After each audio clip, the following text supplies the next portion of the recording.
The A15T is the newest of the A15 series from UMIDIGI. The A15T uses a MediaTek G95 processor, which according to the Nano Reviews site for SoC processors, it is an improvement over the plain A15 overall, especially in gaming performance. Out of the box, it comes with an 18-watt charger, the USB-A to USB-C charge cable, a SIM tray tool, and a TPU case. The phone itself is dimensionally identical to the previous A15. You can even swap the cases. The iPhone looking camera hump looks to be the same. Only difference is the branding on the back has been moved around a bit.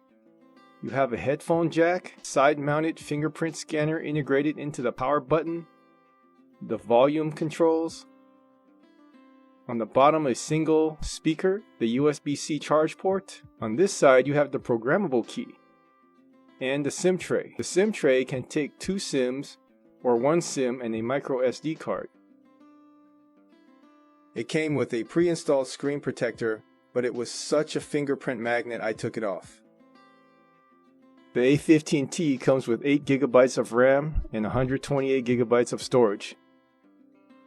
The screen remains the same at a 720p 6.7-inch IPS panel. The GPU is a Mali G95. Battery is at 5000 milliamps. It also has NFC and Bluetooth 5. For the cameras, even though the logos tout this as a 64 megapixel AI camera for the rear, normal photography is only 16 megapixels if you want to use AI or HDR. Once you activate the 64 megapixel feature, the AI and HDR options disappear. So actually, it's 64 megapixels or AI. It also has a 2 megapixel macro lens and an 8 megapixel ultra wide. The front is 16 megapixels with a virtual flash, where it whitens the screen to give you a bit of light. Both front and rear have the beauty filter, which makes you look better, and portrait mode to blur out your backgrounds.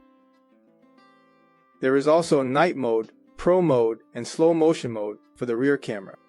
For video recording, the rear can do up to 4K, while the front can do up to 720p, both at only 30 frames per second. I'll leave video and photo samples at the end of the video. Biometrics include the side-mounted fingerprint scanner integrated into the power button and also face unlock. I found the fingerprint scanner to be very inconsistent. The face unlock works well, although it could be debatable how secure it is, but it's good enough for me. I use it with the lift to wake feature, so it's a one-motion unlock. For the software, this comes with a launcher called DDU. It's made to look similar to the iPhone iOS with its layout and themes. If you pull down on the home screen, by default you get the iOS Control Center-esque looking screen, which they call Smart Service, with your recently used apps and shortcuts like weather, calendar, and some system tools, such as the one-click optimization, which runs the built-in security app to optimize the phone. Scrolling down brings you to the news feed, which is part of the DDU launcher feature. If you want the actual stock Android notification pull down, it's still here by pulling down from the very top of the screen. Home screen settings include setting the theme with built-in presets. The default is pretty awful, with the white text totally unreadable with the stock wallpaper. Changing it to a darker background theme was the first thing I did. You can also add widgets as usual and change the swipe screen transition animations.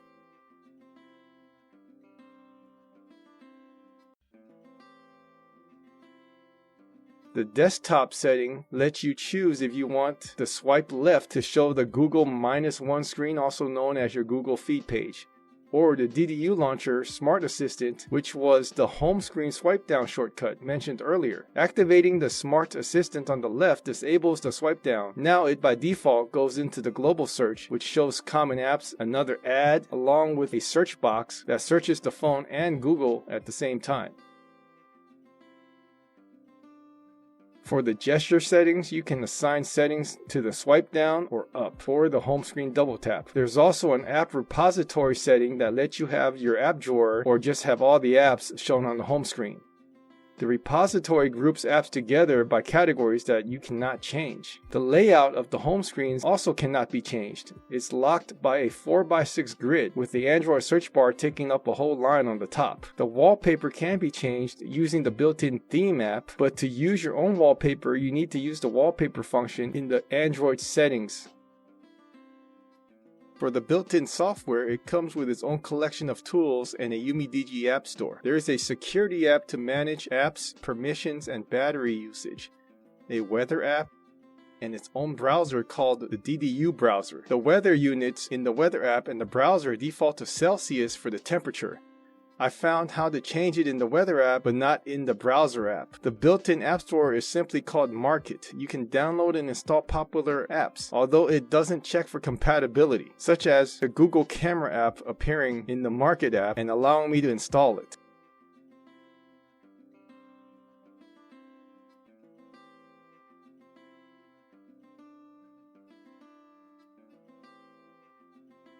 Of course, it didn't run. Theoretically, you can use this without a Google account, although you would probably want a YouTube account to get your subscription feeds. Unless you really want to stay away from Google, I'd stick to the standard Google Play Store. There's also a built-in FM radio that doesn't need the wired headphones plugged in. You can get your local over-the-air channels. No data used or needed. Let's check the settings and see what unique features this phone has. We have a hotkey or a customized action key that's typical with these types of phones. However, it seems they've removed the single click option. Only a double click or single long press is valid, probably because there were so many accidental clicks. You can choose a preset action or run an installed app. I set it up to my default double press for flashlight and a long press for the screenshot. The flashlight no longer works with the screen off, but it can be locked with the screen on. As long as the screen's on, even though it's locked, the flashlight will still work. The Smart Assistant lets you choose button navigation options, some 3-finger gestures for the screenshot and camera activation, and here you can also set up some preferences for the screenshot and screen record actions.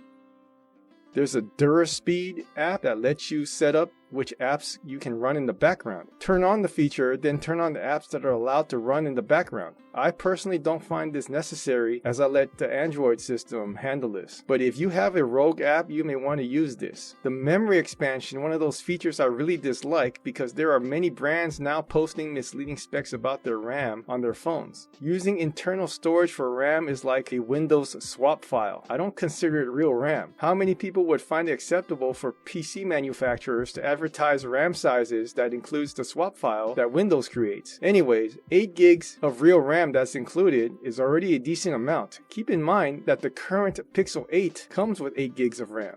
Let's play with some apps and see how the system handles it. We'll start with YouTube so we have something to listen to. Now, let's leave that playing in a window and shop on Amazon. Next, we will split the Amazon window and open up a live Bitcoin tracker to keep us updated.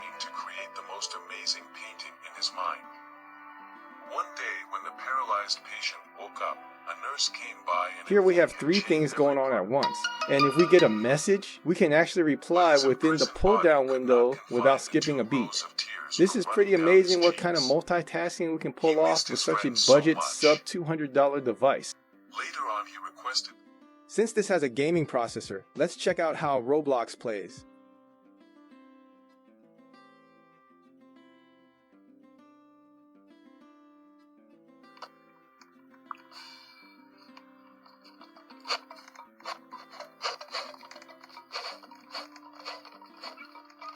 I find it pretty playable, although I don't really play games, so take that for what it's worth.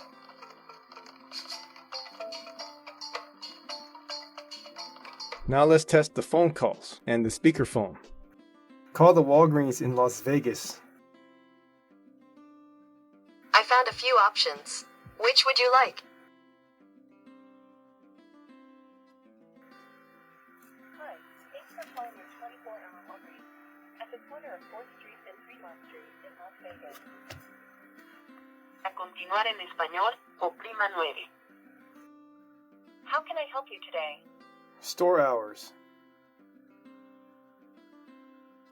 Sure.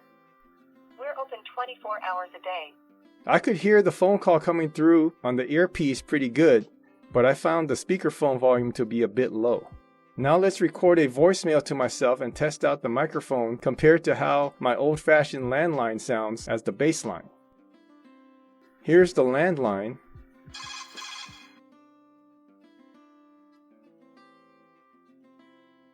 Please leave your message for... This is a message left from my landline phone.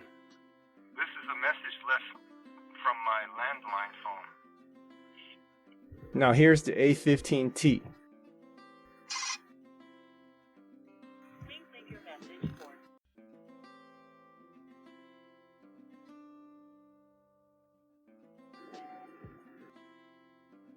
This is a voicemail left using the microphone of the A15T.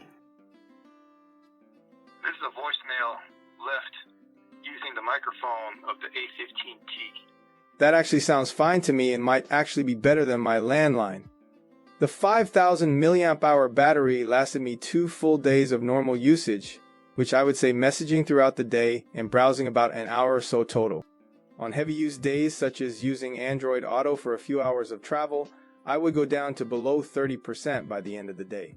This phone can function fine out of the box, but I did not like the stock launcher for its lack of customizations and organization. The app drawer it calls the app repository is a bit confusing. If there are more than 4 apps in one category which you can't change or assign, it shows it on a folder inside one category. The single icons visible can be used to launch the app directly. However, in other categories, which can also have the same app categorized there, you cannot launch the app directly. It only opens up the category window, and you can see the Temu app is categorized in 3 separate categories. You may also have a hard time finding where the app you want is actually categorized, since the launcher does that on its own, and only 4 icons are visible. To make this phone more functional, I installed my own launcher, which is my usual, the Microsoft launcher. I could get it organized the way I want, and it also lets me change the sizing of the icons and text so that it can look more refined. You can also install your own favorite launcher and make it work the way you want it to. Overall, it's a fine phone for casual users or as a secondary phone.